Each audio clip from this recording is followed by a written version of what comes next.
Salut tout le monde. Bon, toujours dans mes crocs. Parce que ça, les crocs, il n'y a rien de tel pour travailler.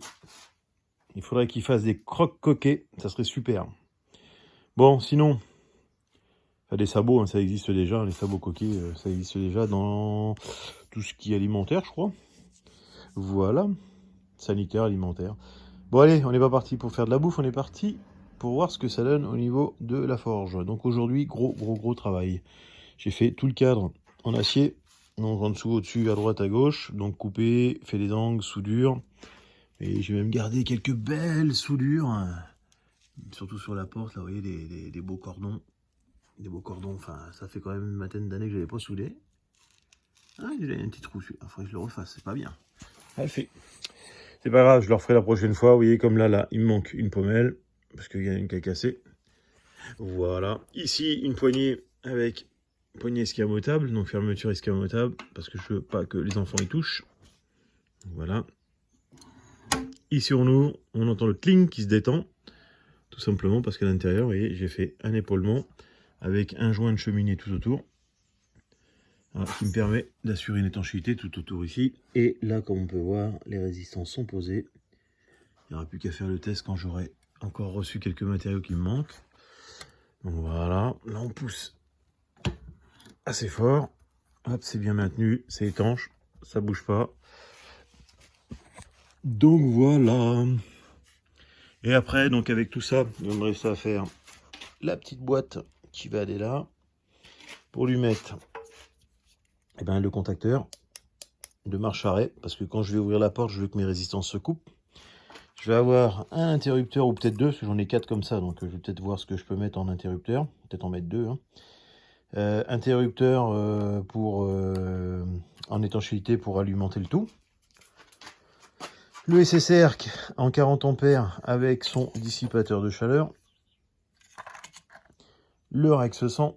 Donc celui-là c'est bien le 1300. Voilà. Après, bon, ce qui me manque, c'est la sonde qui ira ici.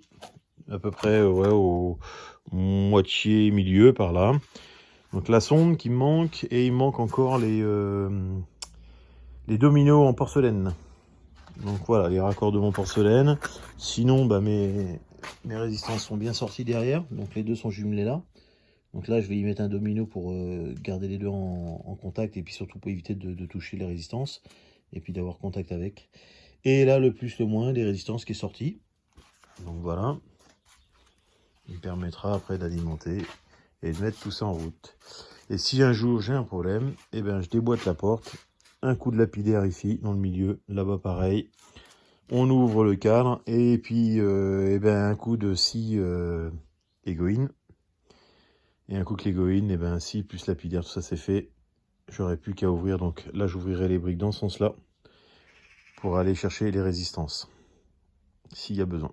Et après je remettrai du silicone et ainsi de suite, enfin de la colle réfractaire qui va bien pour refaire l'étanchéité. Et puis voilà, si je dois changer la résistance, si je dois faire autre chose, on verra. Pour l'instant, voilà un petit peu le taf qui a été fait. Et je suis content parce qu'aujourd'hui, ça a bien bossé.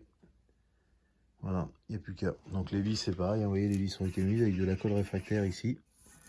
Pour que ça tienne bien dans la brique. Et que ça ne bouge pas. Ça, ce sont briques JMC 26. Autour Cyporex. Et à l'intérieur, comme vous avez pu voir, qui fait le contour de ça, hein, c'est JMC 26. Voilà, j'ai tâché de faire un maximum d'isolation. Bon, je voulais pas y mettre non plus de la laine réfractaire, la laine céramique, hein, parce que ça coûte la peau du cul pour ce que c'est. Et en plus de ça, il aurait fallu que j'achète de la tôle en plus pour mettre par-dessus ici. Ouais, je voulais économiser au max, minimiser un peu les coûts, et puis avoir quand même de l'isolation. Donc j'ai fait avec les moyennes du bord, et avec ce qui existe en matière sur le marché.